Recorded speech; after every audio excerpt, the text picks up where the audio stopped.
the target. With the Kaepernick 49ers. This is devastating for me. I love Merrill Hodge. This is devastating for me. Go ahead. That's why I'm going to try to be gentle with this.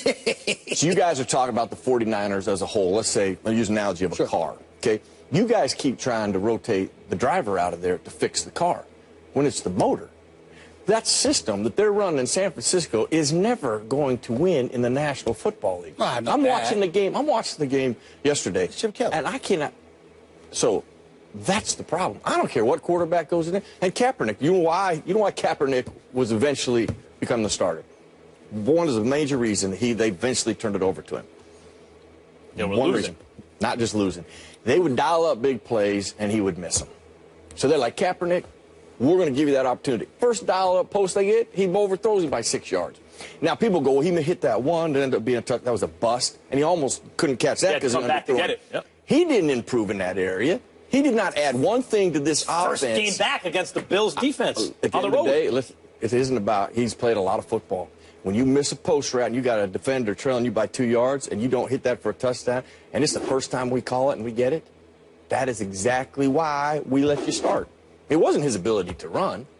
So until this system will never win in football. In the NFL. So in other words, you're telling me that Chip Kelly belongs in college? Absolutely. That's all I'm saying. You can just start Chip We Kelly agree there. in the gym. There's no disagreement. There's no disagreement. Now, I was worried about you for a second. I was worried about you for a second. We're good. We're good. Go ahead, man. Go ahead. Fire away. Are the Steelers overrated? No. No.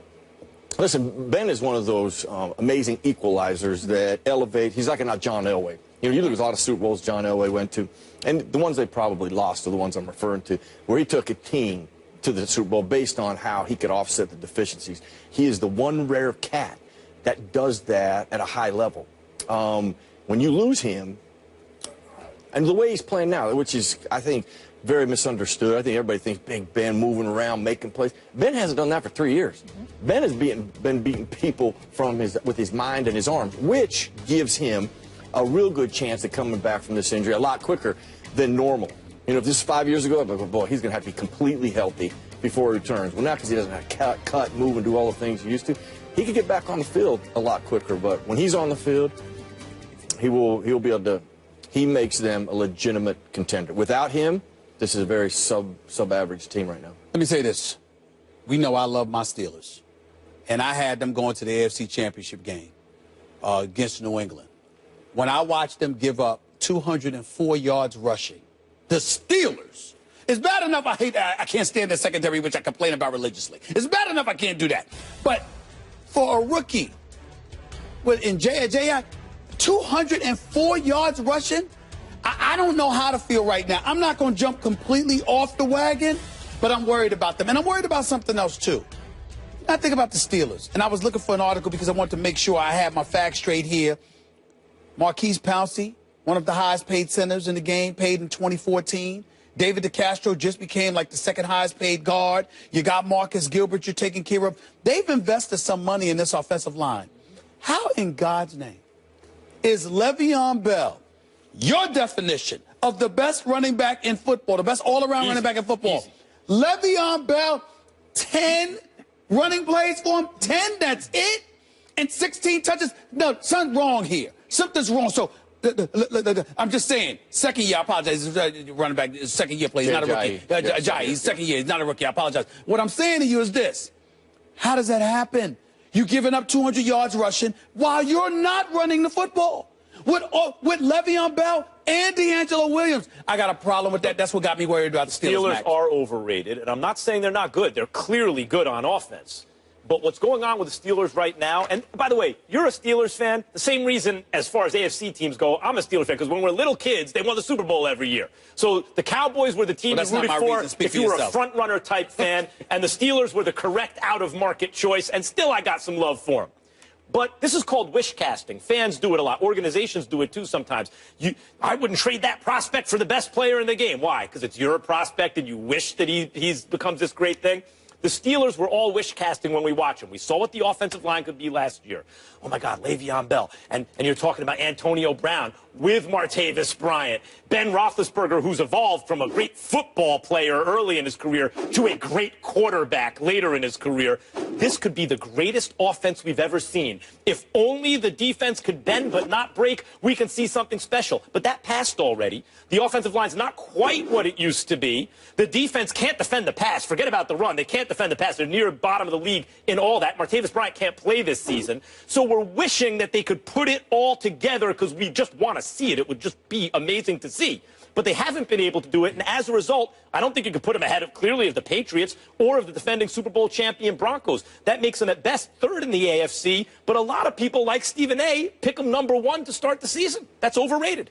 Well, I picked him #1, too, to represent the AFC. And, listen, I'm still saying when Seven's back, he offsets a lot of those deficiencies. To your point, listen, everybody can have a hiccup. When they went to Philadelphia, you watch that game, I'm telling you, we'll focus on the defense for a second.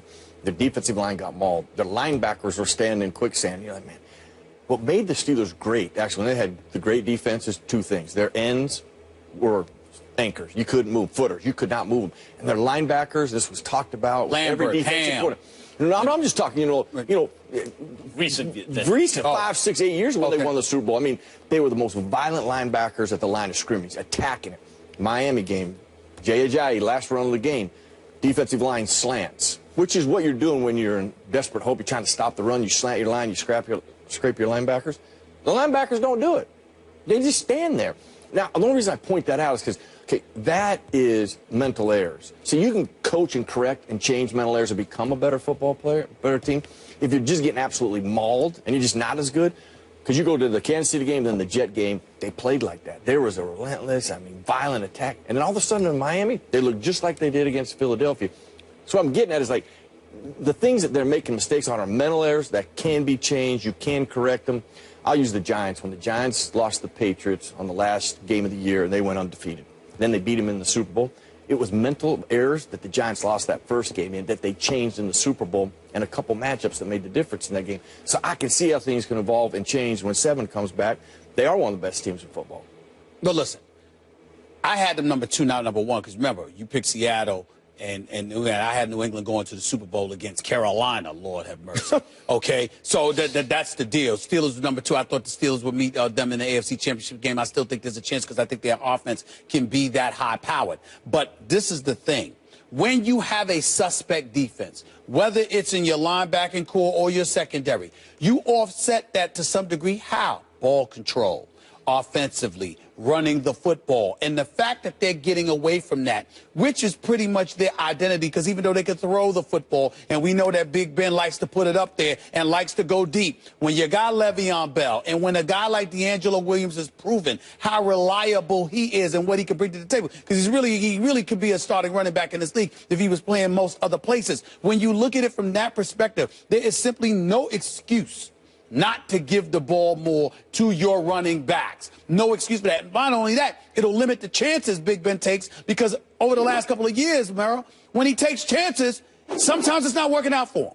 But Le'Veon Bell's value is not just running the ball. It's like you can line him up everywhere, that's why I said get it to them. outside. Get it to them. Get it to them. Got to get Le'Veon Bell the ball. No, if there's any doubt, that's how they'll have to lean in order to have a shot against the Patriots, without a doubt. Have to. Because there's going to be maybe no #7, but there will be a #12. And Tommy Brady. Merrill Hodge, thank you for breaking it down for us. By the way, that damn Landry Jones. Could you do something, Landry Jones? Please. I mean, when Stephen A. calls people up, they do step their game up. Listen, Landry Jones, could you do something? Watch. Oh, my God. Watch, you now got he's gonna Antonio ball. Brown, you got Coates, you got everything. You got Le'Veon, you got an offensive line, you got D'Angelo. I mean, it's you, Landry Jones. Could you step up and act like you got a job? Where was please. Coates? Had him in daily Pretty fantasy please. at any Oh, point. my Lord. I This can't. one's personal. Merrill, I Watch. can't take it. I'm He's just gonna saying. ball. He Merrill, just thank you. depresses me. We asked you He which really does. reaction You're from saying this Sunday good. did you have the biggest problem with Cam, Odell, or Sherman? Those results after the break. Stay here. Very well done. No applause. No. They got to earn their stripes. By the way, What? we gotta I need to see some of the ladies out there in these videos. Yes. Remember, we're gonna have a male and a female winner. So I need to see some ladies up in there as well. We know we've got viewers. All right. We want to see from them. I'm with you. Listen. Thank you for calling that out.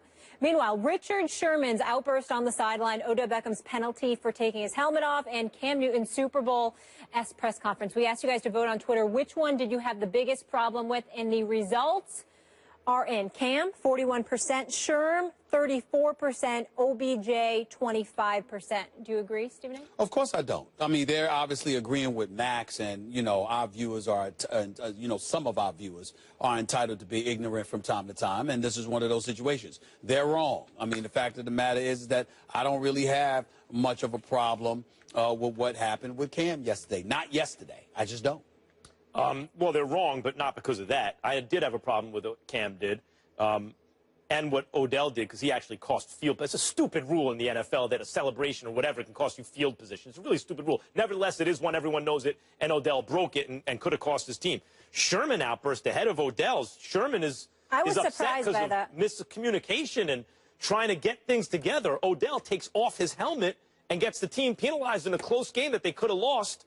I think Odell's was worse than Sherman. I just look at Cam, and I think that Cam is bringing attention to the Carolina Panthers and their ineptitude in the offseason. They were feeling themselves with the reigning NFC champions. We can afford to be a bit laissez-faire and a bit arrogant in that regard, and I think that Cam Newton is frustrated having to eat up all the attention that comes his way with the territory. Because of it. Well, he's the face of the franchise. He was very nearly and may still be the face of the entire league, the face of the NFL.